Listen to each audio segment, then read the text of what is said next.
It's a little cold in Florida, so I'm wearing the sweater. At some point, I will be taking it off, but pay no mind to the man behind the curtain, or whatever it says. Anyways, hello. My name is David. I've been making videos about things that I want to talk about, analyzing writing, etc., etc. This time, I guess this is somewhat analyzing writing, but ranking video, you know, everyone loves these. I love watching these, and I've already made another ranking video for season 4 of the Magnus Archives. This is a companion piece to my season 5 retrospective analysis thoughts on season 5 of the Magnus Archives. For those of you who might not know, the Magnus Archives is a horror podcast written by Jonathan A. Sims, produced by Rusty Quill, directed by Alexander J. Newell, and it is one of the best horror media I've ever seen. I've already talked a lot about it, so we're just gonna get into it. See, I'm already hot. This is gonna be our tier list.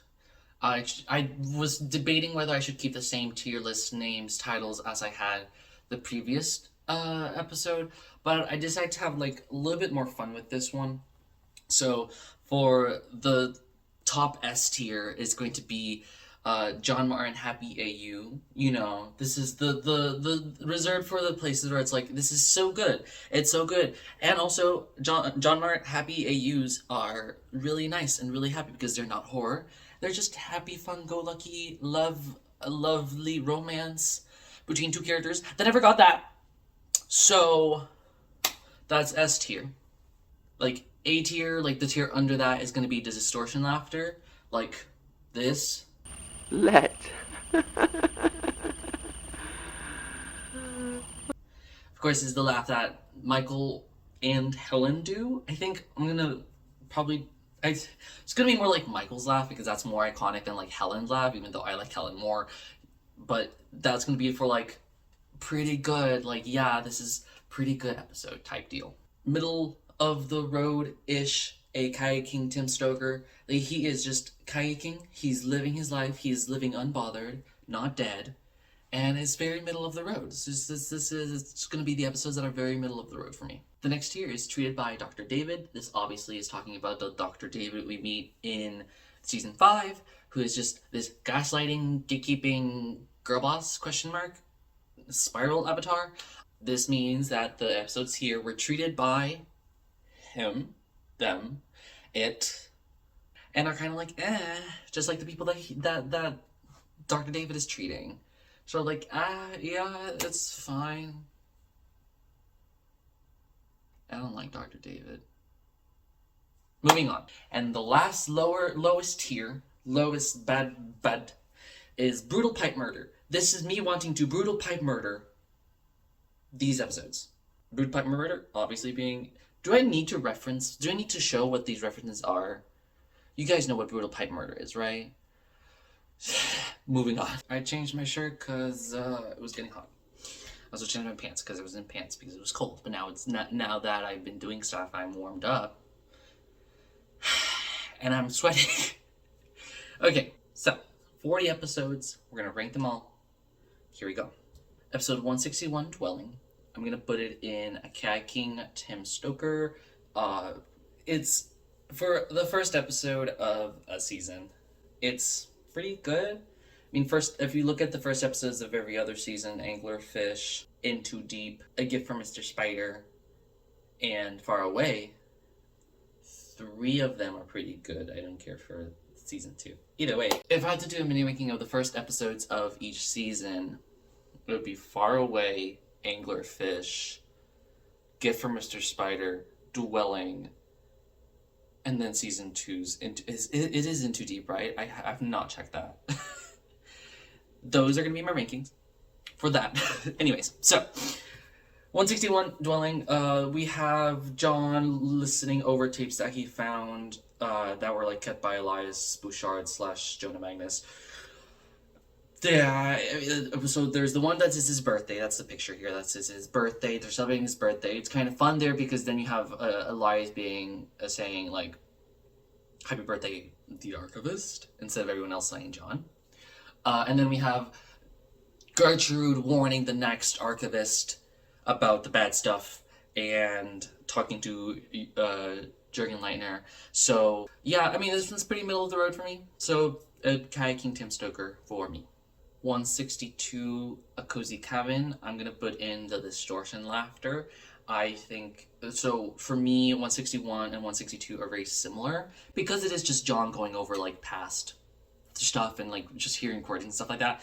This one has Gertrude talking to Jared Key, and talking about like what happens if we don't succeed, and she's like, well, I hope we die. So that is not so exciting for me. I like the editing audio sort of thing of like rewinding her saying like it's impossible to undo or whatever. That one's fine. But then we have John spouting a statement of the domain of the Cozy Cabin, and I think it's really interesting, and I honestly have to re-listen to it because it was really good. Like the writing, like I re-listened to it once while I was heading to work, and like the part where I remember like at a stoplight and just sort of paying attention. I'm like, oh, he's talking like he says something about I am the avatar of the eye, and I am in my cocoon, and it's ready to sprout or whatever the cocoons do. And I thought, I was like, that's really interesting, cool. I should pay attention to it more. Overall, I think it's better than 161, which is why I'm putting it in distortion laughter. Pretty good, and great sort of like inciting incident in a way of him being like, oh no, we are stuck in a hell domain right now. Let's get the fuck out. 163, In the Trenches. So this is when we get to actually get into like the hell domains and the fear domains of the apocalypse. And this is the first one that we encounter that is not the Cozy Cabin. I don't count the Cozy Cabin as like an actual like fear domain because I just don't. But this is the first one that we actually do get, and we get multiple different perspectives of multiple different people within the never ending war. And it's the slaughter, which I love the slaughter. So extra points for me, so that's why it's going into distortion laughter. It's pretty good. It's pretty chilling. A lot of metaphor. Yeah, I like it. I'm like, this one. I'm trying to remember the name of the episode, and I'm like, I have my computer pulled up with the tier list, and I don't want to open up the wiki because it's just gonna throttle my computer because the wiki just doesn't like my computer. It's all the ads, and I'm like, oh shit, I have a tablet, so I'm gonna use the tablet. Stop correcting TMA. 164, The Sick Village. Corruption episode, Hell Domain. Okay, King Tim Stoker. I think it's really nice. I think it for what I want of the corruption, it's not delivering, but it's still pretty good about it. Like, I like the idea of like the really nice village, and people, it's very happy people, but actually people are really afraid of the sickness and whatever. And I think for what it is, the concept of it is fine. I think for what it is, the concept of it is like good and fine and pretty well executed, very well executed. But for what I want for like a corruption episode, it's a little but it's middle of the road. 165, Revolutions. I, for some reason, just kept calling it Revelations in my mind, but it's Revolutions, and I didn't know that until I was recording from my season 5 video, and I was like, it's not Revelations, it's Revolutions, which I don't understand the name of, because I have to be very honest. Treated by Dr. David, I keep not paying attention to it. Like, I keep trying to listen to it, but it loses me, and it's horror poetry. It's really nice written horror poetry, but I don't like poetry. Personally, and so I cannot remember one thing about it. The only reason it's not lower is because this is when John smites not Sasha in a very very interesting moment. I remember when I was first listening to this episode, I was on my bike like I usually was when I was first listening to these show. I was listening through it, and the bulk of the statement, I was just riding my bike, and I was listening to it, but not listening to it. I was in the zone of riding my bike, and I got to like a red light at a crossroads, and that's when John was smiting not Sasha, and I was like, oh my god, how about a red light? I need to cross this road. What the fuck is happening? So it's in C tier, low, treated by Dr. David. It's not lower because of that last point of it, but because the majority of it is this chunk of things that I cannot pay attention to. I will force myself to pay attention to it sometime. I will probably have to listen to it while I have the transcript pulled up. But while that's not going to happen anytime soon, it's going to be treated by Dr. David. Episode 166, The Worms. I don't know where to start with this. It's really good. I like it a lot. It's the distortion laughter. I don't know where to start with this because there's a lot here. So the things that I don't really remember that I have to force myself to remember is at the very end where Martin, I forget if he actually answers the call, but he's being called on by Annabelle Kane. I don't think he actually answers it. I think it's just like one of those satellite phones, like the satellite phone that was in Jurassic Park 3. And he's like there. It had one of the funniest moments in the entirety of the entire. I might have to recant my statement a little later, but the moment in this episode where Martin is off by himself and he's like, "Oh, I wonder how long John. How long does it take to talk about like dirt?" And someone who's suffering in the dirt screams louder. He's like, okay, jeez, stop, okay, fine. Hilarious. I don't remember when I first listened to this, but that was hilarious and terrifying at the same time. So that really good. And then the entire bulk of the statement of the worms themselves, I hated it in such a good way. It delves into some sort of like thematic elements of the buried in terms of like in life, all the pressure and stuff, which resonates with me, and it's hard to listen to, but in a good way. And like I said, it was just funny. It was really funny and terrifying. So that's why it's among the better ones for me. 167, Curiosity. I love this episode. It's going in Jar Mart, happy AU. I adore this episode so much. Oh my gosh, I do not remember listening to this episode for the first time either. See, I can remember some episodes the first time I met them, listening to them, because I remember they're like special in a way, or like I didn't like them and I remember doing something else or something like that. For some of these, I listened to them so many times I just cannot remember when was the first time I listened to them. So 167 Curiosity, we have Martin asks John, I wonder if Gertrude would have been fine here. And John is like, I don't think so. And Martin's like, oh, what do you mean? Gertrude Robinson was born in, and it was really fun to hear like this. It felt like a retrospective. I like throwing that buzzword around on Gertrude Robinson and talking about like her history and her assistants, Eric Delano, Emma Harvey, Sarah Carpenter, Fiona Law. I love Fiona Law. She deserves everything. I hope she's out of the buried or at least dead by the end of the series. But yeah, it's I already said a lot about it in my season 5 video. 167 Curiosity is my absolute favorite episode of this season, so it's going in John Mar Happy AU. Hi, Editing David here. I don't think I fully elucidated how much I enjoyed this episode.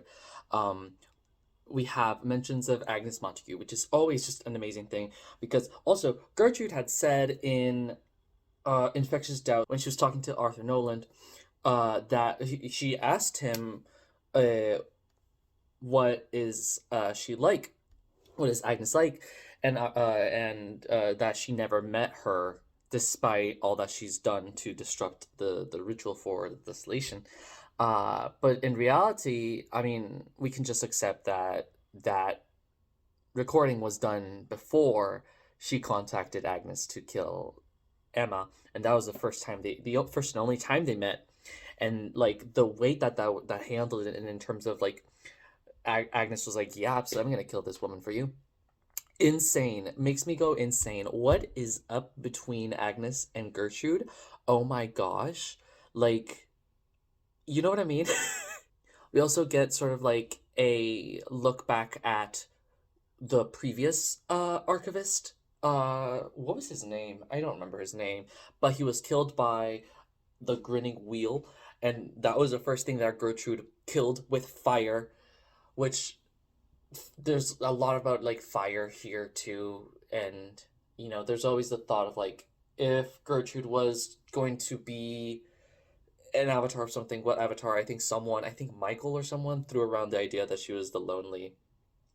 And here's sort of the idea of like this desolation. She talked about how she talked with Arthur, and she was like, yeah, I probably gave your deity a lot to eat on. So like, yeah, this episode makes me go insane in terms of learning about the past, people working there too. There was barely any mention of Eric Delano, but specifically because it's stated sort of like Emma Harvey avoided Eric Delano because another force, I think was the wording, already claimed him, which is Mary Key, and that's alluding to Mary Key without actually like saying it, and so that's also sort of painting Mary Key in a sort of different light, that Emma Harvey was afraid of her or something. Sarah Carpenter, which we heard about in a lock episode in season 1 that I didn't really much enjoy. That was about the Mackenzies, Paul Mackenzie, I believe it was, or Marcus Mackenzie, I don't remember. Whatever. Sarah Carpenter had gone into the house to investigate, and yeah, that was the first time we talked about her, and this like sort of like continuing that. I also remember a mention of Fiona Law within first or second season, and how she died of like cancer. But that, like, I talked about this in my kill count. But yeah, no, just hearing about all of the past assistants, those who came before, that came before, John and Martin and Sasha and Tim. It's just I want to say it's sweet. I want to say it's sweet because it's remembering people who influence the story now that we never got. It's one of my favorite parts of this show and this episode. Just sort of talking about like the effects the horrors have on the people and what happens to them, and their horrible choices, etc., etc. So yeah, this episode is just makes me it's just really fun, and I hate just saying it's fun, but I learn a lot, you learn a lot, you do a lot with this episode, and at least in comparison to the other episodes as well, it's just one of the best. It's just the best one of the best from the season. 168 Roots. This George and Laughter, it's a really well written story, I think, because so it uses a coroner format of like an autopsy, I believe, and I need my glasses to be better. We have it's Antonio Blake. It's not Oliver Green, is it? Why am I blanking on his name? Oliver Banks. And it's him talking to John. I honestly wish that it honestly would be probably higher. It is where it is. And I think it could be slightly better if we had the actual Oliver Banks come in and be like, "Hey John, this is what I surmise about the world right now." But no, it's just Anthony Blake's statement through the eyes of the all-knowing John, which I get because John smited, one person by now? It's well written. I like it a lot. There is that one moment that Martin's like, okay, we're gonna go kill him. And John's like, why do you want to kill him? He helped me. And Martin's like, so you're not gonna kill him? And John's like, are you jealous? So, it's a good episode for that and all of the else. And I like him talking about like the situation and like what's going to happen in terms of the fears and everything, and how they are so mindless that they're just burning themselves out slowly, but they eventually will burn themselves out. And so that is sort of like a solution for things to stop. And that is like horrifying, but really fun to like sort of like conceptualize and stuff like that. So that's why it's pretty high in my tier list right now. Like season 5 starts out really, really strong for me. 169 Fire Escape. We have John and Martin going through a burning house, burning building, and the statement is like a girl who's like afraid of the desolation. And it's a kayaking Tim Stoker for me. It's a really good write. I like the bigger portion of it more than like the ending of it. Obviously, in the ending, we have Jude Perry appearing and John spiting her, which is like really a good culminating moment for his character, good culminating moment for Jude. I'm just a little salty that we didn't get any Arthur Nolan, because I like Arthur Nolan, but that was just because of the voice actor. But yeah, it's pretty middle of the road for me. Desolation's pretty middle of the road anyway, so a kayaking Tim Stoker is where I'm going to put it right now. 170 Recollection. This episode I confuse a lot with the other lonely episode, 186 Quiet. We'll get to that one later. But this episode is treated by Dr. David for me. The lonely episodes here are not as exciting as the other lonely episodes in the rest of the season, unfortunately. I mean, yeah, I like Martin a lot, but I don't know how to articulate that. This was pretty fine, but also like I want more, and it's just not as C tier. Martin is by himself in a weird house, boring house. And every once in a while, he's like, what's happening? Oh, yeah, I should be with John. What's happening? And it gets repetitive, but not in a boring way, but it is sort of repetitive anyways, which is why I'm like, can we move on? I like the moment. The one good saving grace of this moment for me, for this episode for me, is him being like stuck here and like tapes appearing. And he's like, yo, retro. Because even though it was repetitive, at least they changed up how he like was speaking and different words he used, and that was at least keeping it interesting and see like, oh my god, what's he gonna say next time he like wakes up. But otherwise, it's pretty for me. It's terrifying, but it's pretty fine. 171 The Gardener. It's going in a kayaking Tim Stoker. Pretty good episode. We have John and Martin approaching Jared. Not Kushner. Hopworth. Oh my gosh. And he's like, yeah, I'm a flesh avatar and I'm making these people, I'm torturing these people and turning them into weird little flesh flowers. And John is kind of like, it's pretty beautiful. And Martin's like, are you insane? And John's like, I'm going to kill you now, Jared. And Jared's like, okay, can you like tell me about my flowers? And John's like, so this tulip, I don't, it was pretty horrifying, but it's pretty okay. This is one of the only flesh domains here. There's another domain that I'm like, is it flesh, is it not? I don't know. But, like, it's really good, okay? Because of the entire, like, body of work of the Magnus Archives is just amazing across the board. The, like, middling B tier is still, like, pretty good.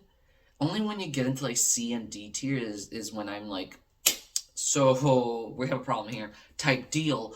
But, like, anything Tim Stoker and above is just amazing. So, like, but it's just not my favorite, So, we're going to keep that in mind as we move forward. I'm going to keep that in mind as I move forward because I keep seeing this list that I made. I'm like, could be a little higher, but like this is the highest I want it to go because yeah, it's really good overall. So 172 Strung Out, really well web domain. It's the only web domain where we have Kayaking Tim Stoker for me. We have a Tale of Francis given in X, acts or number showing or whatever it's called. They are dealing with like addiction and like not being a good person, and people are like, you are not a good person, and they're like, please let me go. And John's watching it, and he's like, John's telling the statement, and then he's like finishes the statement and it starts over again, and Martin appears and he's like, you need to stop. You're addicted. And well, yeah, it's really well made episode. Middle of the tier. It's a good episode. 173 Night Night is going entreated by Dr. David because I think it being the only dark domain, I think is a disservice to the dark, because the dark already has like some of my least favorite episodes and some of the weakest episodes for me, and some of the less connected episodes too, because I might have to correct myself here again, but I believe that most of the dark episodes do not have connections beyond like Cult of the Divine Host or like Manuel Dominguez, and it's like, yeah, it's just some random moment that happens because of the dark type.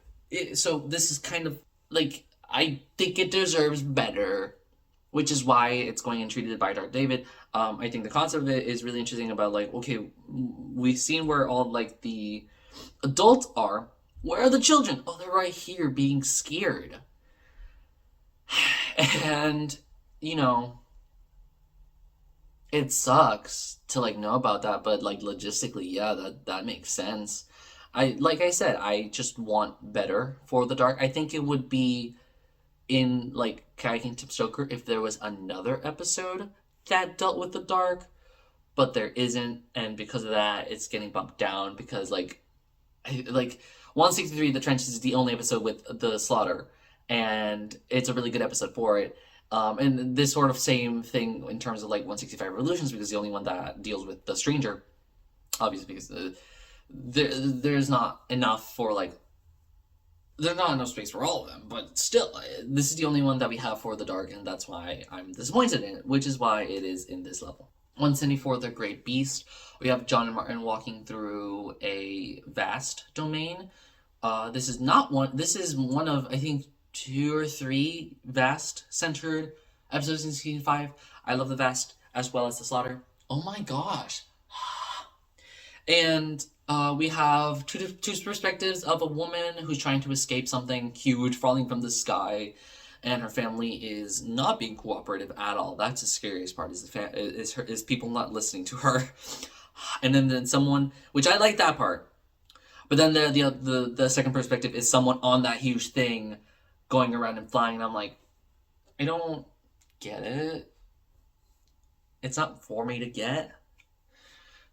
And it's a little better because at the end we have Simon Fairchild appearing.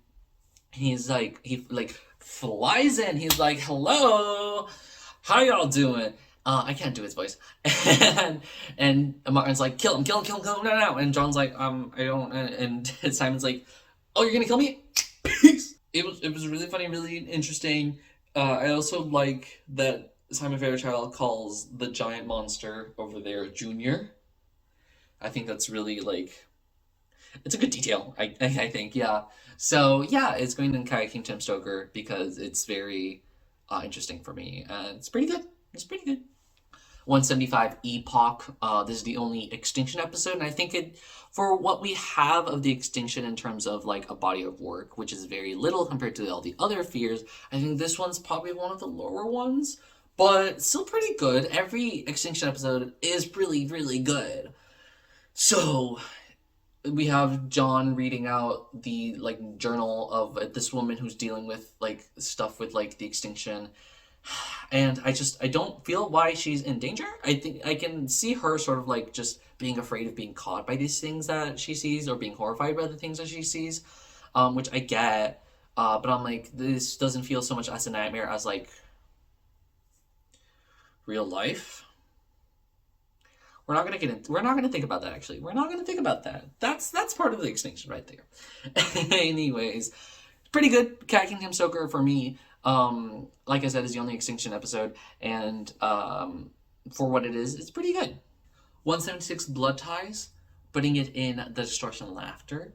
I enjoy this aspect of the hunt in terms of it being such a swaying and moving, because for me the hunt is very like non-concrete in its depictions of the Magnus archives, and I think it is to its benefit, because if you look at the only like some of the hunt episodes in the past that I enjoy at least, the Ever Chase or Dead Horse, which is the ritual is never going to end at all, and that's part of it. A Thrill of the Chase with the Murdering Book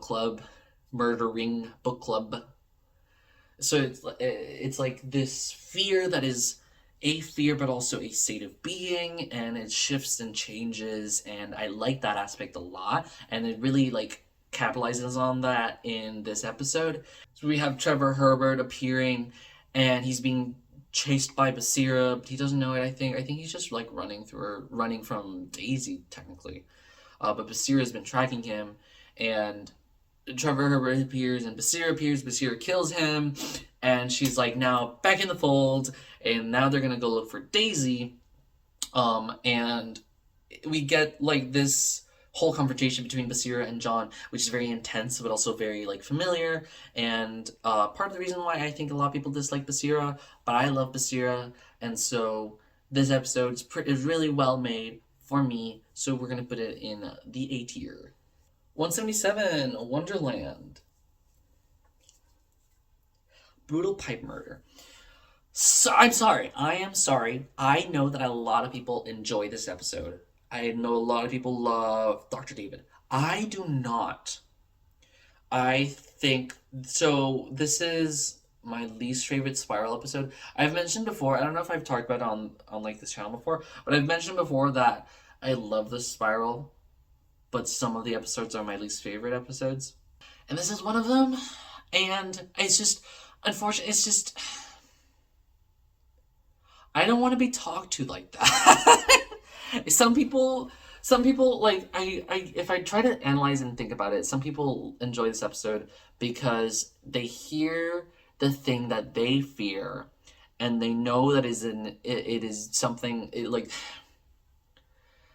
people are hearing Dr. David being gaslighting, saying, you're the problem, you don't have mental illness, you are the problem type deal, which is a part of it's like gaslighting type deal. And people are like, huh, if I keep thinking that, that's hell domain trying to get me, I have to get out of this hell domain, and that helps them. I can see that. I'm like, great, that's great that you're like dealing with that. That might be the reason. I don't want to say that's everyone's reason for liking this episode, but that's one of the reasons. If I try to analyze it, but I don't like this episode because he's doing that. Like, I don't want to listen to that. And John's making his like sexy voice too, and I'm like, why? What?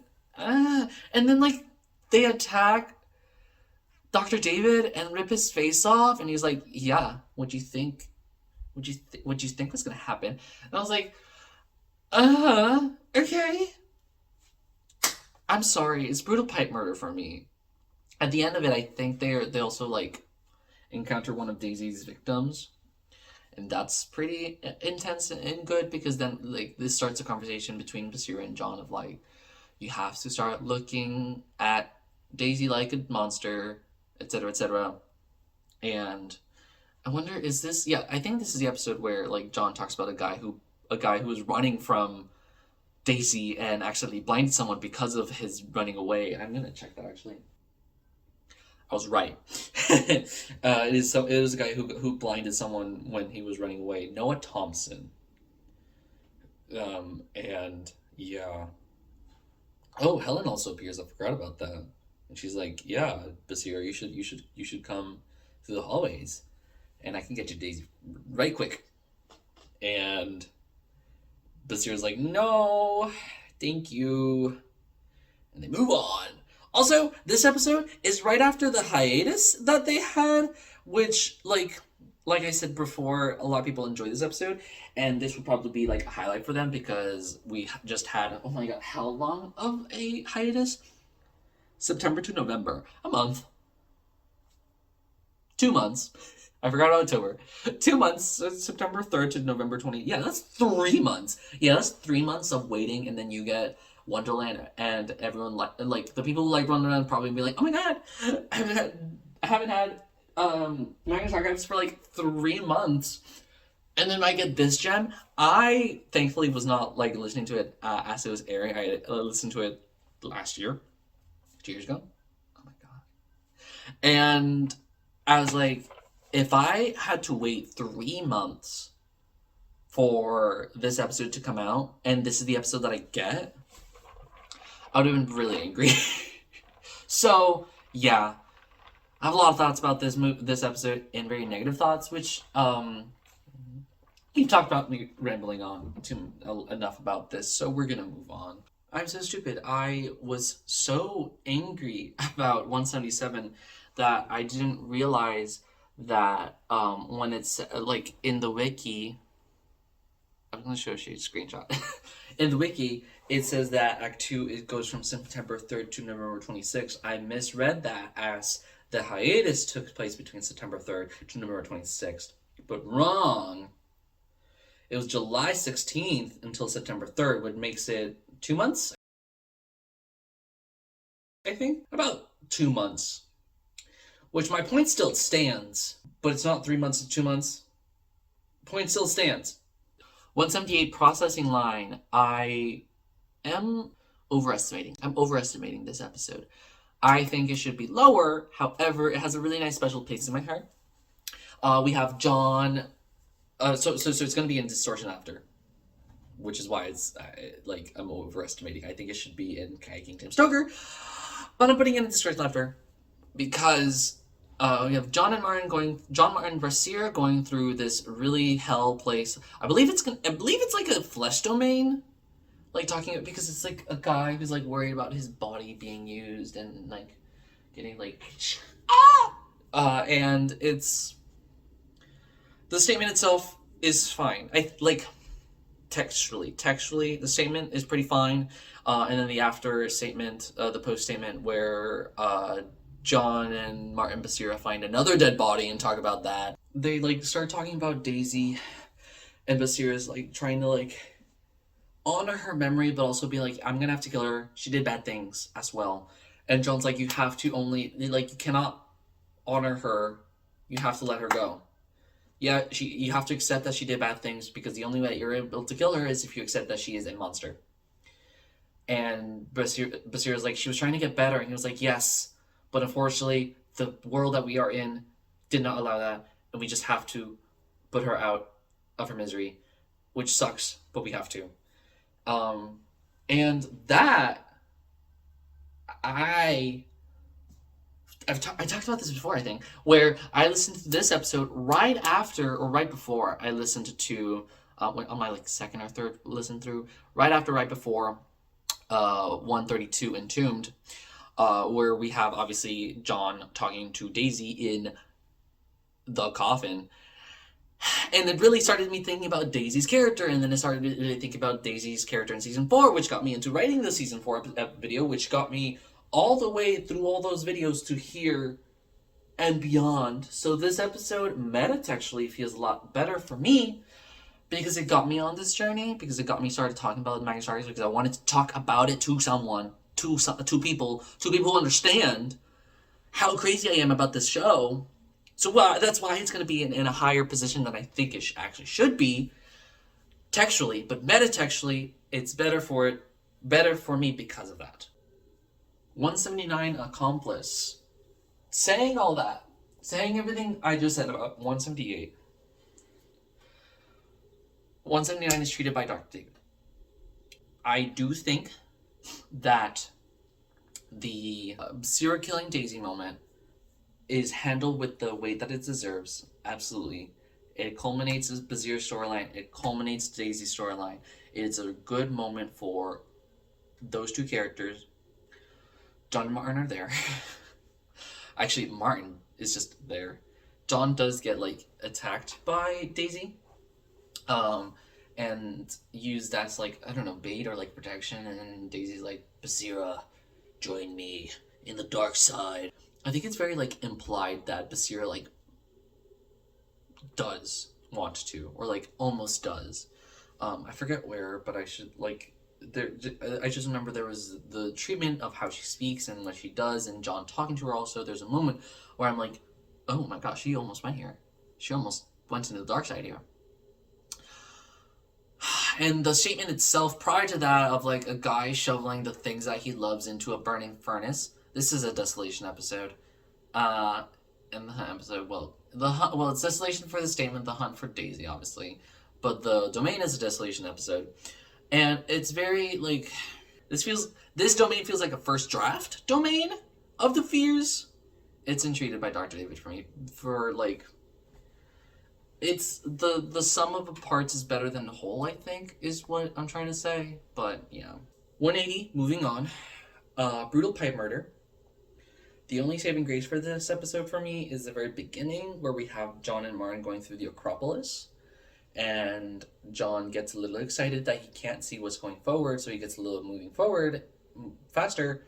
And Martin's like, what are you doing? And John's like, I don't know what's happening next. And Martin's like, you're so cute when you're excited. And I was like, oh my god, they're so cute together. This is my John Mart happy at you. And then they do a joke, and then like a cemetery or a crypt or whatever next to them laughs as well. That was also pretty funny. I didn't hear that the first time around. I didn't hear that until I heard it volumed up on the TikTok, and I listened to it again. I'm like, oh my god, I didn't hear the first time. That's kind of funny. So yeah. The rest of the entire segment of like a girl, I want to say it's a girl. I don't know why I think it's a woman. I forget why.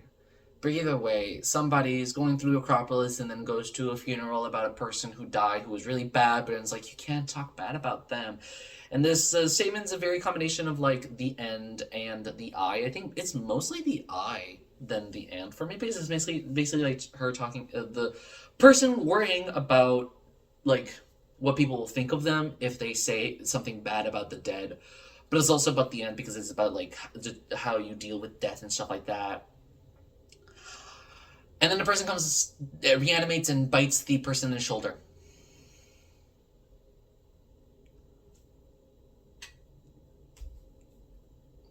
I don't have anything to say about this episode besides that I don't care for it. It's a great build-up for the next episode, but I don't really care. 181, Ignorance. I'm going to put it in a Kayaking Tim Stoker. Because we have Martin and John arriving at Upton House, where we have Michaelis, Salisa, and Annabelle Kane there. And they're like, yeah, we escaped the horrors with this horror camera. So, Michaela's telling John about his like past and what he's done before and stuff like that. My issues with this statement are that I feel like Michaela Salesa says a lot and says nothing at the same time. Because I try to remember what he talks about, and he only really talks about like one or two things that he did in the past, but nothing like changes in the story, nothing recontextualizes. We already knew that he worked with Jurgen Lightler. We already knew that he was a bitch. We just got a little bit of like contextualizing his character and how he thought about himself and what he did and why he did this stuff and stuff like that. Otherwise, nothing really changes in our worldview. My thing about like these kinds of episodes, I talked about like this episode in my season 5 retrospective in terms of like world building episode. It expands upon something in the past. They like recontextualize something that we knew about in the past in a really influential way. This really only recontextualizes that one episode where we think that Michaela Salesa died in the explosion in Final Voyage, whatever. But nothing else. I don't care. This feels to me very similar to the Bregan and Hope episode, but it's not as good. However, I think the writing is really good and the execution of it is really good. Annabelle Kane is amazing. I love Annabelle Kane, which is why it's going in the middle of the road for me, because it still does a lot, but also doesn't do that much, but also is better than others. It's the highs and lows average out to medium. This is one that I actually have to look at as I'm talking about it. 182 Well-Being, and putting in brutal pipe murder. The wiki says it's primarily a stranger with possible flesh influences. I don't get that. So we have John and Martin leaving Upton House, and they go into this weird hospital domain, St. Bleeding Center for Well-Being. Great name. And then Dr. Jane Doe comes in, and it says presumably the ruling avatar, which I don't get that either. She doesn't feel like a ruling avatar. She feels like if we had to equate her, she feels like a Sarah Baldwin to Nicola Orsanov type character. Like, she's just there, how like Arthur Nolan was the ruling avatar of 169 Fire Escape, but Jude Perry was also there. She was sort of like an intermediary or something like that. Dr. Jane Doe does not feel like the main leading avatar. She just feels like a nurse. She's a nurse. I mean, you know. So this episode and 177 Wonderland, very similar to Me Too. I keep forgetting which one's named which. Because Well-Being, you could also put that name onto Wonderland. You could also maybe put this land into here because, Dr. Jane Doe also has scissors for hands, which is why I have the Mr. Scissorhands picture here, because I couldn't really think about any other picture for this episode. And then we get three perspectives, three people in the statement that John reads out. There's one person who's afraid of doctors coming in and giving him a diagnosis. The imagery here is pretty good. I do like the imagery. But he's afraid of saying, getting a yes answer or a no answer will do something bad to him, and he just doesn't know what to do, and it's just kind of terrifying. And then we get Renee. It was Jeremy first, and then we get Renee, who I think this one's pretty interesting in terms of she is sick or something, and they have to do some surgery, and they find what it is that is wrong with her in her body and remove it and replace it with something else. And things are weird inside her body and stuff like that. Yeah. And then Kelly is not being treated at all. And she's like, I'm so cold here. I help me, please. And she's feeling icy water in her skin, and she's so cold, and she's not being treated. Can I please be treated? And I'm cool imagery. I don't understand it being the stranger. If someone knows why this is stranger, or if someone can recontextualize this episode so I can understand better, please let me know. Otherwise, it's still The only saving grace for this episode for me is that Hope is there, of Beacon and Hope fame. And he's talking to Martin, and Martin's like, what do you want? And Hope's like, can you kill me? And Martin's like, no, ill. Actually, and then John appears, and he's like, what do you want? And Hope's like, can you kill me? And John's like, no, ill. Wait. And then he does. And that's pretty much it. And they also don't know how to feel about it. And I'm like, I think I know how you should feel about it, because he sent your friend into the coffin, and he's been a primary antagonist. He's been not primary, but he's been a tertiary antagonist for a better part of season 3 and 2.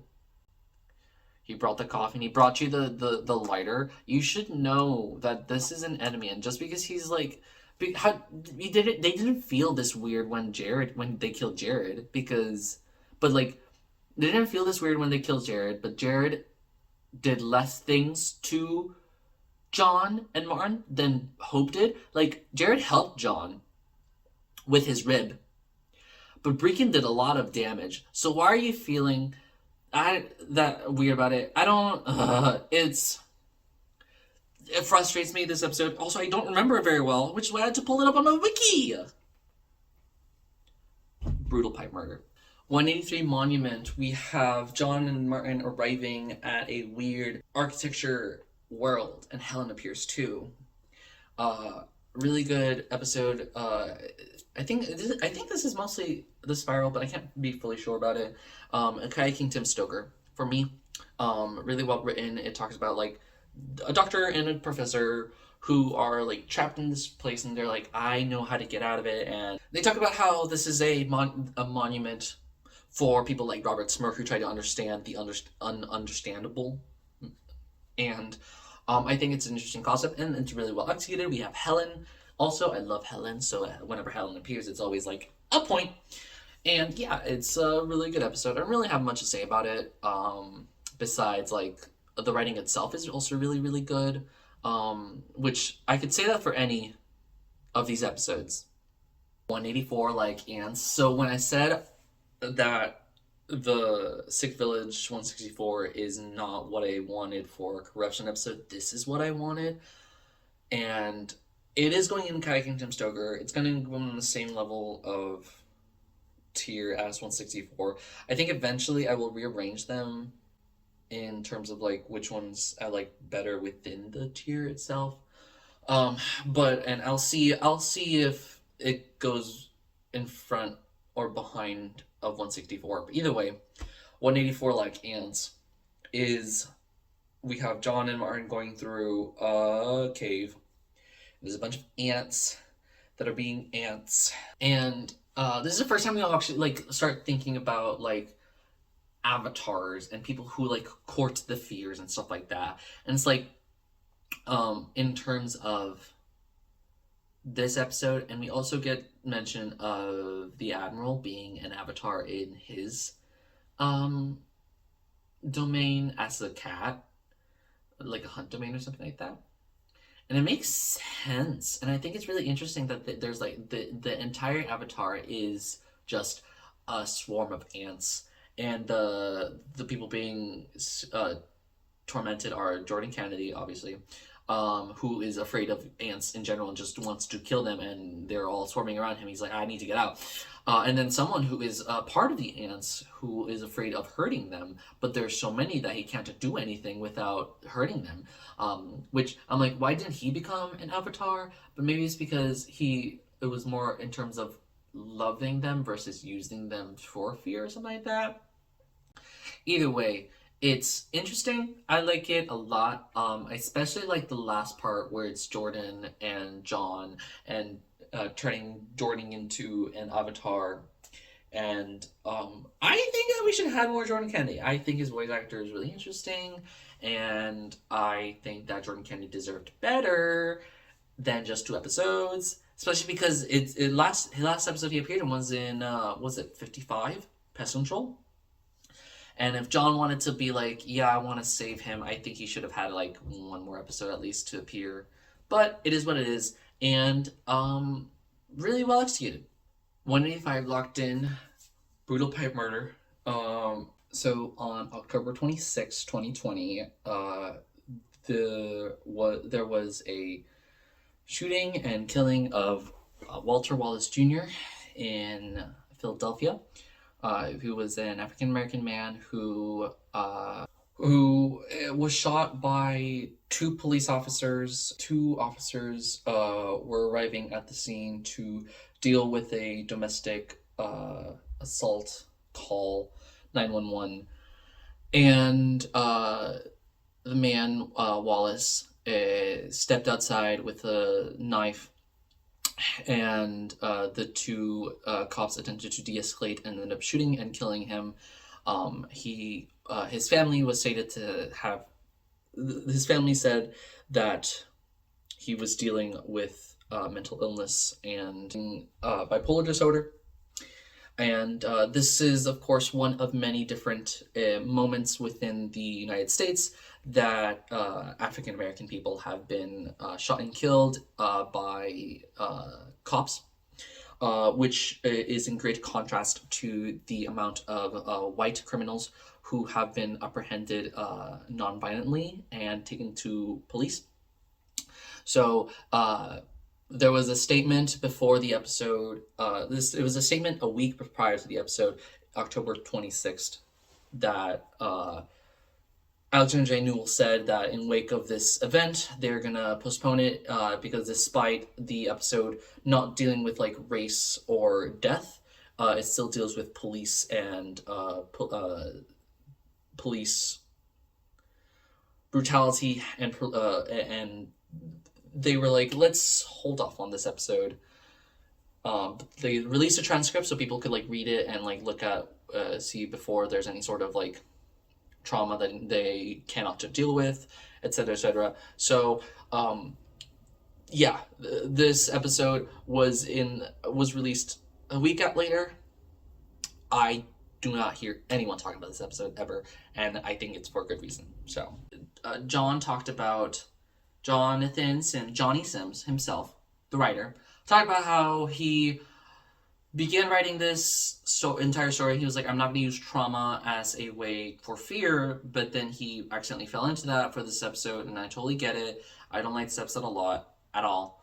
I think it's one of the worst episodes, and it's a woman who's trapped in jail, and she is trying to deal with, like, why is she in jail, and who are her jailers, and stuff like that, and it feels very, like, in this current time and day, it feels very exploitative, unfortunately. It's also, like, kind of boring. At the end, we get John and Martin walking through the prison, and there's, like, the inspector guy who appeared in the end of season 3 to arrest Elias. And Martin's like, should we free you? And he's like, yes, please get me out here. And John's like, he could be an avatar. And Martin's like, would he like it though? And John's like, I don't know, probably. And Martin's like, no, let's go. And they leave him, and he's just screaming. And it's like, obviously they can't do it all, and I can understand why they wouldn't do it with this guy. It just feels kind of like insensitive overall. So yeah, brutal pipe murder. 186 Quiet. I'm going to put it in Treated by Dr. David. Same reasons as I put in 170 Alone. Alone is episode 13, David. Same reason why I put it in 170 Recollection. The lonely episodes are kind of fine. I think this one's the better one of 170 because we get really good voice performance by Alexander J. Newell as Martin in terms of, like, it's really easy to differentiate. Not really easy. No, it's still kind of, it's not that hard to differentiate between which Martin is our Martin, which Martin is the creation of the Hell Domain. And then we get little statement of the two people stuck in his domain. And, you know, it feels very similar in terms of what it's doing with Recollection. I think if they had to cut things, I think they could have Recollections. I think they should have cut Recollections and should have put Quiet earlier or something like that. I don't know. But it's still pretty boring, considering those are the only two lonely episodes, which I could understand how hard a lonely episode would be in a domain. But yeah, it's just fine. It's not, well, it's boring. It's boring, unfortunately, to me, which is why I'm going to put it in the C tier. 187, Checking Out. I am putting in the distortion laughter. So, like, what I didn't mention with the last episode, we had John and Martin separated in this moment because Martin went to his domain and John kept moving forward and he knew that he would meet up with him eventually. This is John's perspective. I want to say it's probably happening at the same time, but we don't get any sort of confirmation about that or any sort of illusion of that. I'm just going to say it's happening at the same time. And we have John reaching a hotel that is Helen's domains. And, like, all throughout the season, Helen has been appearing, has been sort of, like, a thorn on the side. But, like, a small little thorn that's kind of like annoying, trying to like, she's trying to get between them. She's trying to get them away from each other. She's trying to get under each of their skin, and she's doing a pretty good job about it, but they are so in love that they're not allowing her to happen. But yeah, so John goes into the domain, and she's like talking to him, and then he suddenly has to have a statement. I think it's really interesting here because this, like, obviously we know that he's giving a statement of the people inside the story.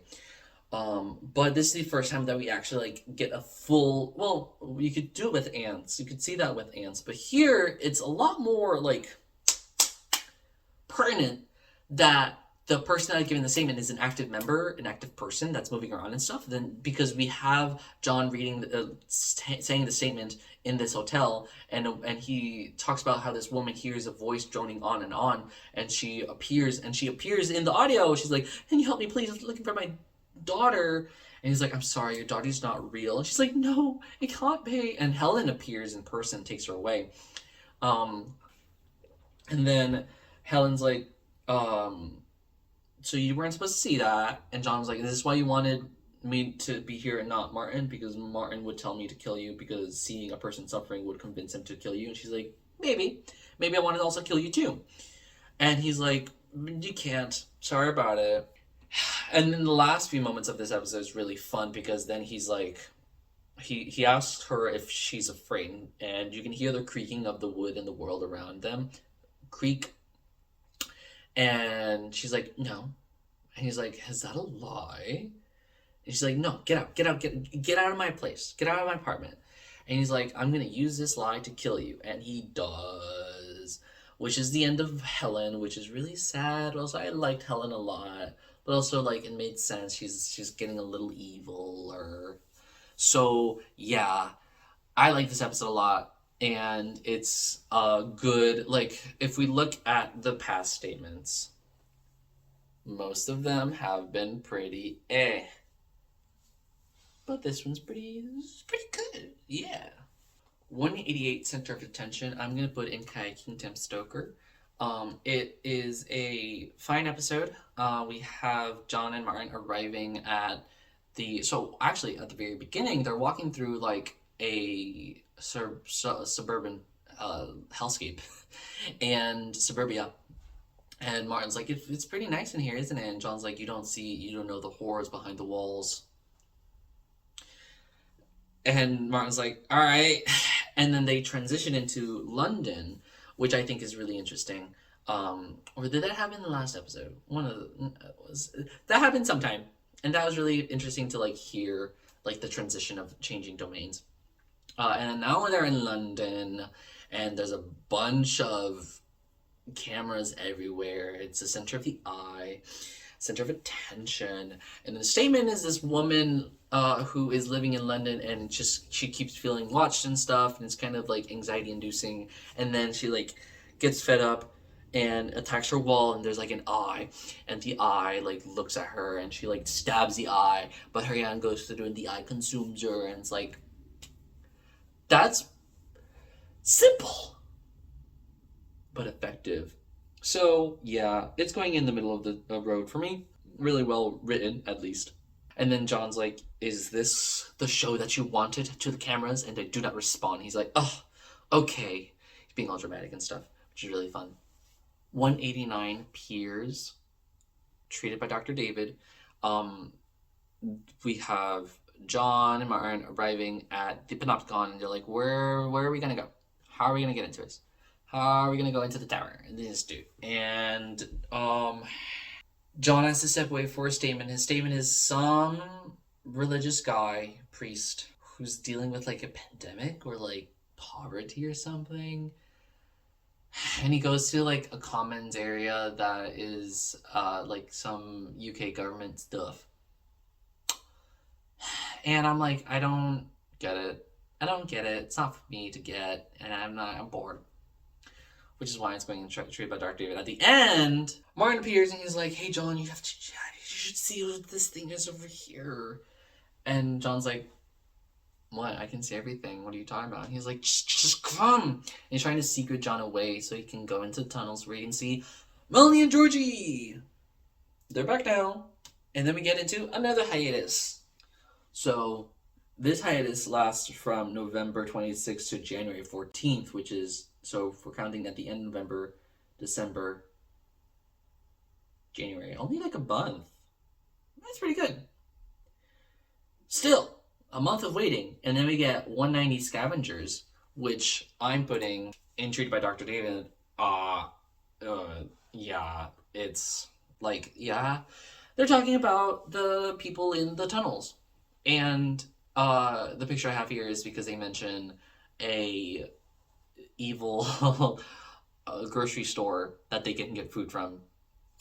Melanie and Georgie are in a cult because they're shut off from the fears, because Melanie can't see and Georgie can't feel fear.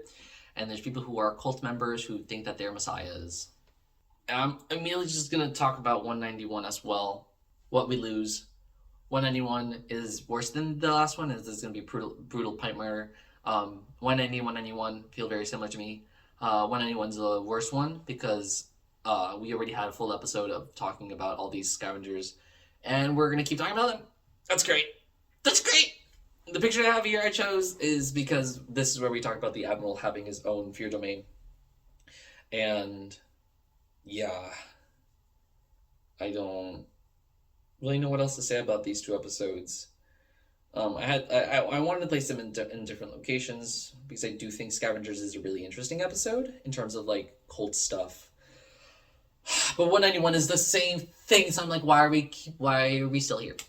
Why couldn't I have condensed everything into like one episode? That would have been a lot easier for me. And like these are the first two episodes we get after a hiatus. I'm like, come on. 192, an appointment. I think so, considering every other episode that I've talked about that I don't really like, that it concerns like filler episode.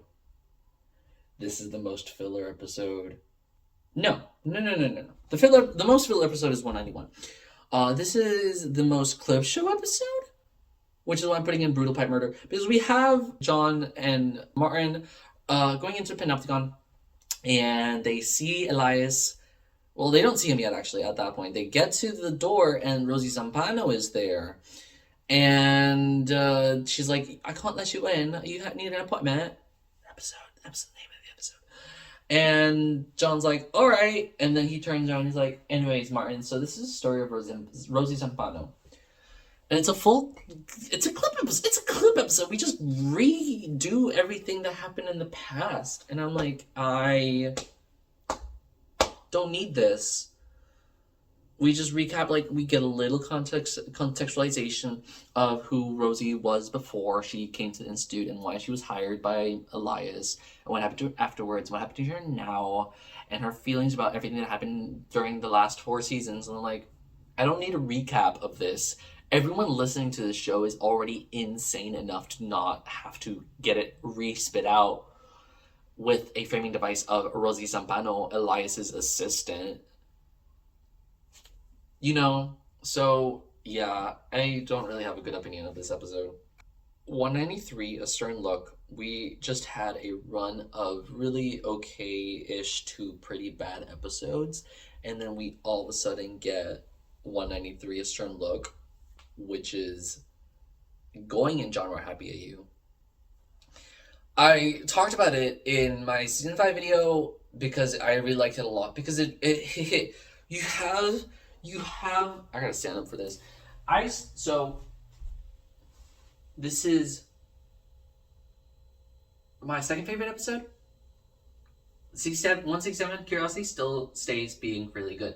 But we have John, who walks in and he sees Elias consumed by the eye. And Elias does not see him at all. And Martin's like, how are we supposed to kill him? Are we Jonah Magnus's body was still like around, wasn't it? We can like probably kill him, and that'll probably take him out, right? Because we know that Elias was preserving Jonah's body because he needed to keep his body alive, because that's the only way he was gonna, not alive, but like there or something like that. And John's like, maybe, but I can't be really sure. and stuff, and then he like thinks about it, and he's like, actually the body's gone, and he's like, oh shit, I have to talk about Elias. And then he gets into like this story of Elias getting interviewed by Jonah Magnus, and Jonah Magnus, who is up above and being consumed by the eye, all of a sudden stops and he puts his attention down to John. I kind of feel like he also like lowers to like where John is, and John's like Elias, speaking as like Elias, and like telling this story and his emotions, stuff like that. And whenever, I think it's James Wright, whenever James Wright speaks, it is Elias Bouchard, Jonah Magnus, the like speaking, and you can hear the vocal distortion of the eye, and it feels like you can see them like speaking to like one another in a very intense moment. And I'm like, ah, I don't know how. Yeah, it's just really good and really intense and really intimate to see that. Like that. 167 stays being my favorite episode, but 193 is like amazing because of this sort of like dichotomy and like build up a lot too. And like also Elias's story in and of itself is also really interesting because he was just a burnout stoner that was hired, and then we like, you also know he's like a Nebo baby of some sort. And yeah, it's really interesting. I'm normal about this show. 194 Parting, I'm putting in Akai Kingdom Stoker. So at the beginning of it, John and Martin like leave the Pentagon. They're like, okay, what the fuck are we gonna do with that? Pointing to Elias, Jonah, Eye Avatar thing. And they start arguing. I forget why they're arguing, but like John's basically like, I don't remember why they start arguing. Probably because John suggests that he's probably gonna like have to like destroy himself to destroy everything, and Martin's like, I'm not gonna let you do that. And John's like, well, I'm not gonna let you not let me do that, etc., etc. And they're fighting. It's cute, but also like sad and whatever. And they, Martin storms off, and John has to do a statement, and it's a guy, Sam. I want to say it's Sam. He sees a dead man, and he's like, great, I'm safe. And then like an eye starts growing out of his shoulder, and the eye starts like talking to him and stuff, and he goes to like a dating site, and there's all these weird women there, and the eye's like judging him, and he like, the eye starts growing, and he goes to like the doctor, but the eye's like judging him, so he leaves the doctor, he goes to the supermarket and gets like a knife, and the eye's like, you're judging. And he's like to the eye, and he eventually like, the old man like rips out of his shoulder and like sits and judges him, and the cycle repeats. Great imagery. It's the most like B-movie type shit I've seen in the show. So yeah, it's pretty good. So I'm putting in Kayaking Tim Stoker. 195 Adrift. Honestly, I think it should be a little lower, but I'm putting it in Kayaking Tim Stoker for what it does. I think for my sensibilities, what I like, what I enjoy, this could have been pretty good, but I think the execution of it, the writing of it, was not what I wanted. I can't really explain it. It's just, I like ideas of like the vast and the buried in terms of the ocean, you know, because I read this on Tumblr somewhere. I was like, oh yeah, the bottom of the ocean, you have so much on top of you, but there's still so much room type being like the vast and the buried all together and stuff like that. Whatever. And then they're like giant monsters in the ocean, the vast, the buried. What else did they talk about? The dark, the eye, the lonely. From what the wiki says. I don't know about the eye. Maybe? I don't remember the eye. The dark, obviously, and then, like, lonely. You get it. You get it. And... yeah, I mean, I think it should... for this episode to be better, it should have been more focused on what it wanted to say. But it was still pretty good, and we have Basira being rescued by John. She's like stuck on an island, and he's like, yeah, I'm gonna go save Martin because he's been kidnapped by Annabelle Kane. And Basira's like, all right, I'll go with you. And she's like dealing with, like, she had to go off alone after Daisy's like after she killed Daisy. I wouldn't say Daisy's murder. After she killed Daisy, she had to go like off alone so she could like deal with these emotions and stuff like that.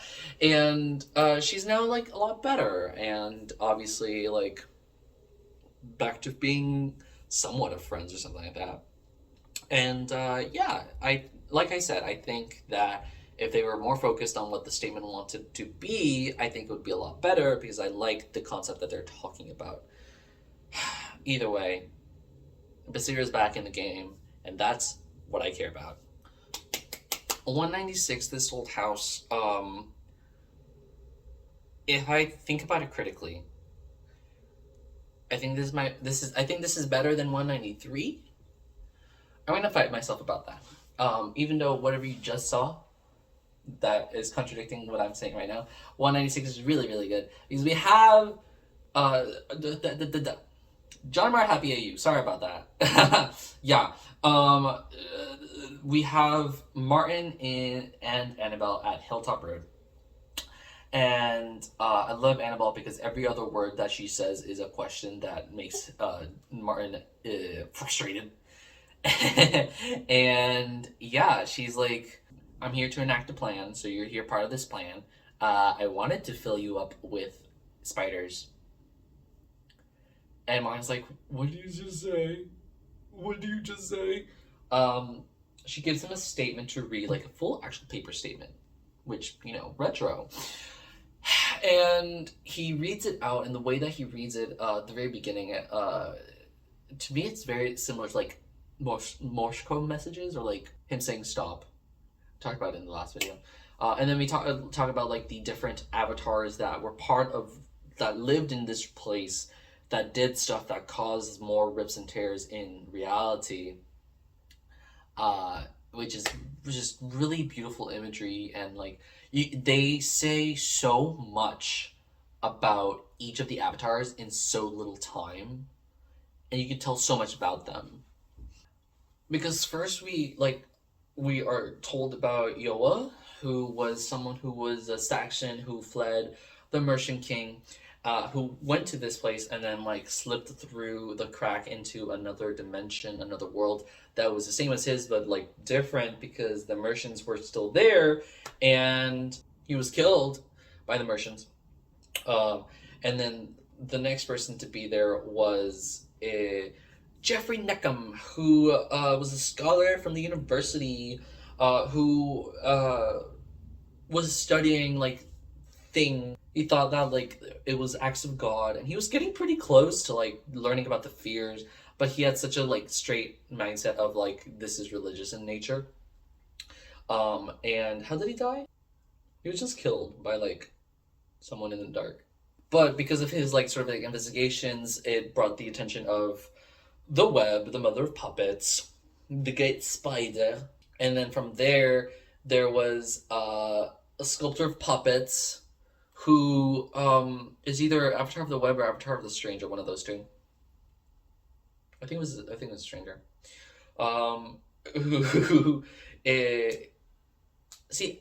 It talks about the sculptor of puppets who made his strings from the tendons of those he felt did not appreciate his art. So I'm like, it's either Web or Stranger, because you have the puppet imagery, but also like actual puppets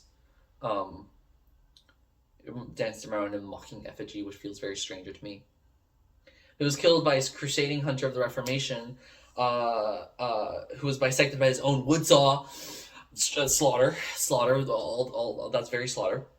And then you have a writer of anonymous letters, who I also he's either Web or I, who could not have told you where his secrets came from, which feels very I to me, and only knew the desires of many souls. I had the wit to use them to the best effort feels very Web to me. But either way, this guy who has these anonymous letters, ooh, he's a little sneaky, and then he was buried alive beneath the house by a man whose teeth was always stained with mud, buried, which I like that imagery a lot. of like a man of anonymous letters buried alive by a man whose teeth was always stained with mud, which says a lot in very little, in terms of like who they were and stuff like that. Um, and then they talk about like there's always people there, and then Raymond Fielding, which I don't really have a good grasp of who Raymond Fielding was exactly, besides like a web guy. But yeah, so they like delves very deep into like the history of it and talk about like the different people there, and I enjoy that. I enjoy listening to all that. So that's part of it. Oh yeah, this is also we get the revelation where Annabelle's like telling Martin's like, who do you think is actually behind the tapes? And Martin's like, isn't it the eye? And she's like, ha ha ha, wrong. It's heavily implied that it's the web who's doing this, and I think it's further explicitly in the next episode, but whatever. Good episode. Well, good writing. Good writing. 197 connected. I'm putting into distortion laughter. This is where we have the final confrontation between John and Annabelle, who Annabelle takes. Well, this is the beginning of this episode. I think she takes the camera and like breaks it, and it like opens up the chasm of reality, and she makes a web. She turns into a spider monster, creates this web, keeps Martin trapped, and she's like, I'm waiting here for John. John appears with Basira, and they're like, what do you want, Annabelle? And she's like, so listen, my master does not want us to die. I know you want us to die, but we don't want that. So this is what you're gonna do. You are going to release us into the other worlds. This is you kill the who is it? Elias. You kill Elias, and all the fears can go deep into this chasm and escape into other worlds. That's what you're gonna do. Okay. And John's like, no, I'm not gonna do that. And she's like, oh well, I'm just gonna kill Martin. Versus, I forget how that concludes everything. But basically, that's the gist of it. It's the entire episode is just them talking, which would be bad, but it's very like intense. And the voice acting, obviously, they distort Annabelle's voice to be more monstrous. And they save Martin, and they leave, and Annabelle just leaves and just disappears. She does not appear ever again in this season at all. This is the end of Annabelle, and she doesn't die. And I'm like, what's gonna happen? What does that say? And yeah, it's a really good episode because of this. So yeah, this is distortion laughter.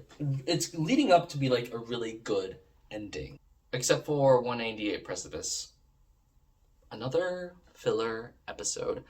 And I don't want to say that's like, I don't want to disrespect by saying like all those episodes that I've said were filler episodes, but you have to have some duds.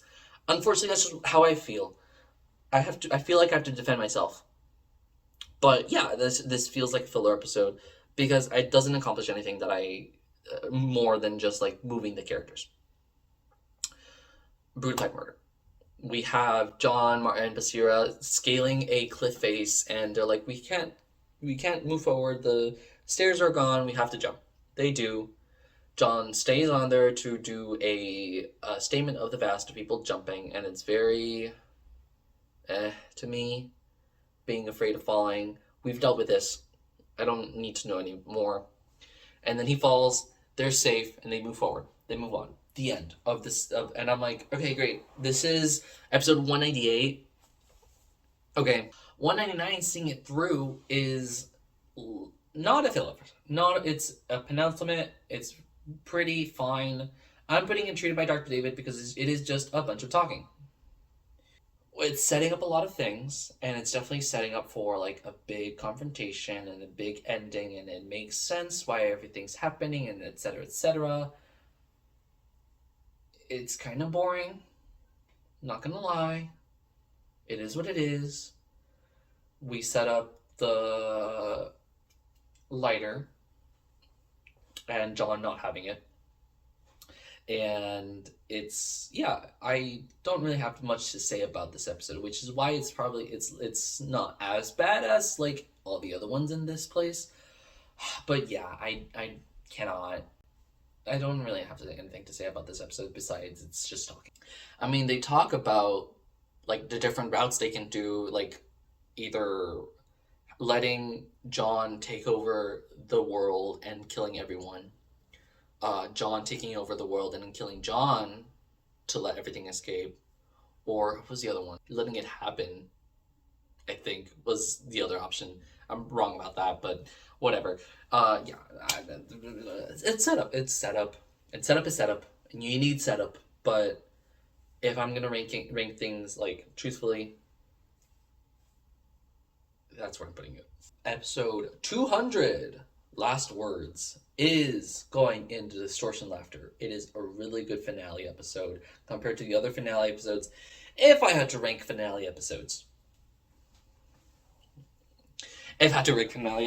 I would say, let's see, 160, The Eye Opens, Season 4, 200, Last Words, Season 5, 80, The Librarian, Season 2, 40, Human Remains, Season 1, 120.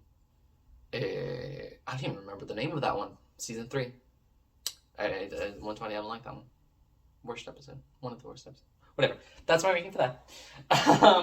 And 200, I have... What can I say about the finale of the series finale of the Magnus Archives? John and Martin go to attack Elias. John gets ahead. John gets there to Elias. I forget what he does, but he like brings him down, starts beating him, killing him. We have a catharsis moment of John killing Elias for the people that had been hurt and killed by Elias, Jonah, Magnus. And then John gets taken over by the Eye. And he dismisses Rosie, and he talks about the creation of the fears.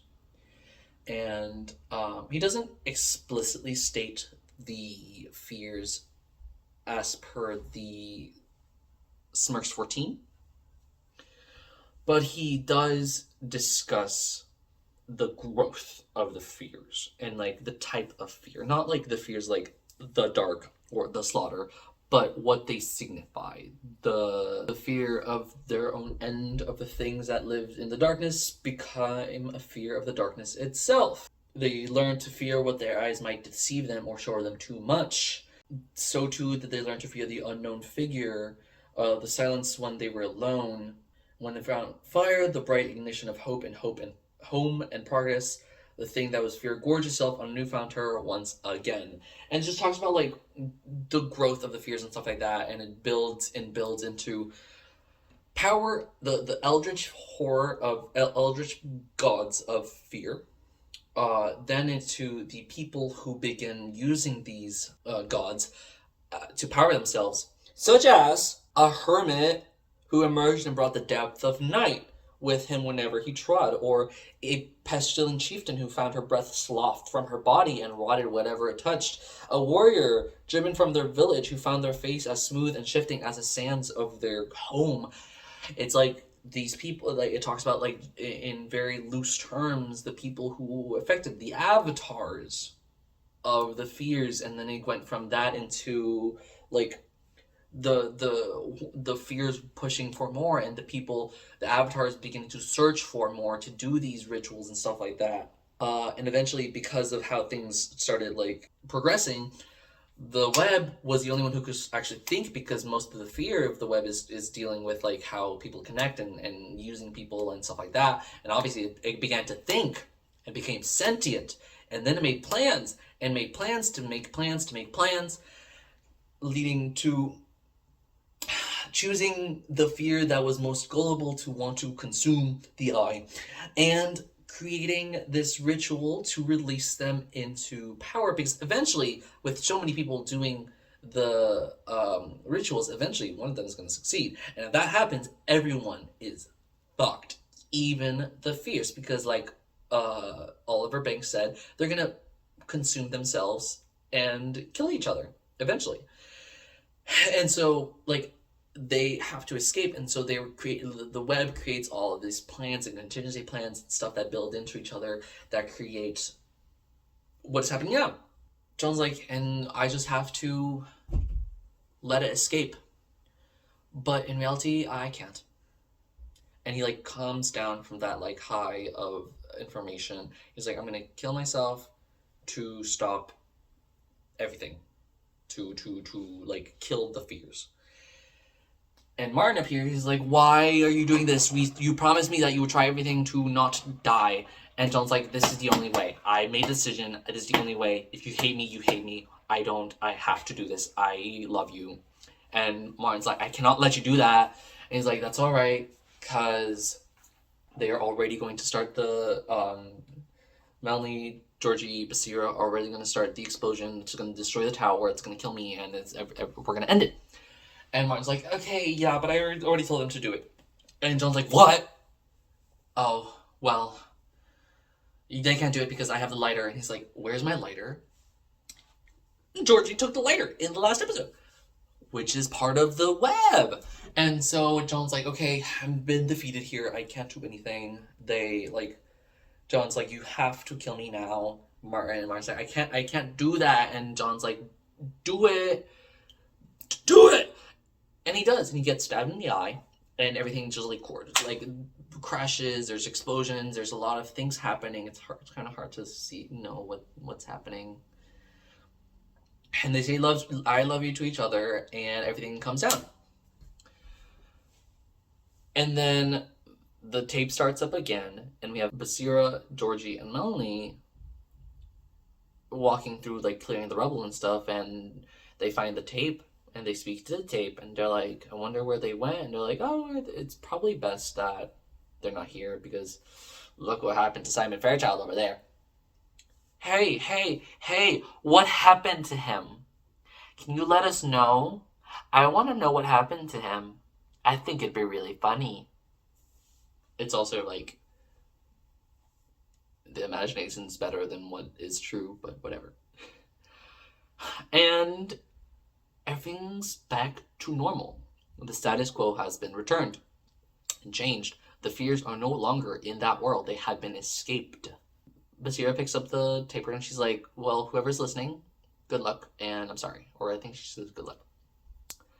And it ends. And that's the end of the season. That's the end of the show. That's the end of the Magnus Archives. Really good season ending, series ending, which is why it's in A tier. I want to talk about what happens next. I won't get too deep into it. The Magnus Protocol came out already. I have not watched it, listened to it yet.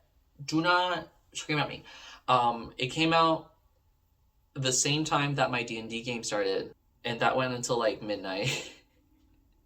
And the next day I worked, and then the next day I worked, and today I'm filming.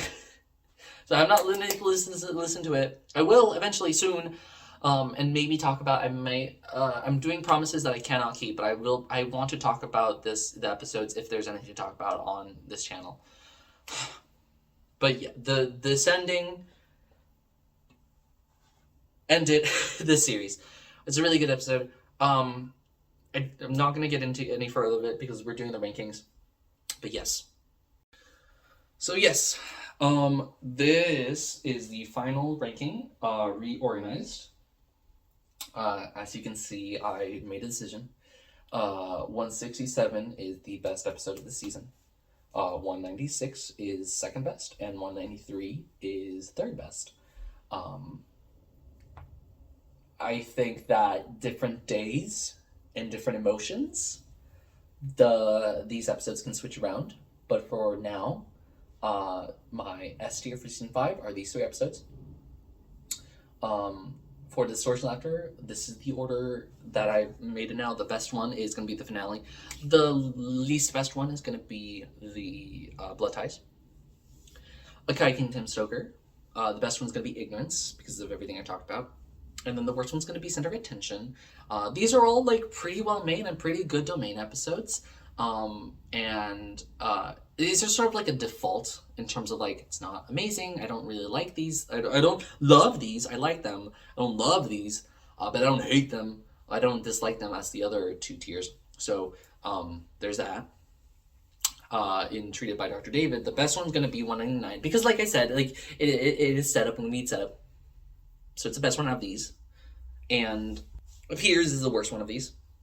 It almost get bumps down, but that's when we get Melanie and Georgie, so I kind of need to, I kind of want to help it, you know? Best one in Brutal Pipe Murder is 180 with the Acropolis because it's a little bit more interesting imagery and interesting, like, ideas, I guess.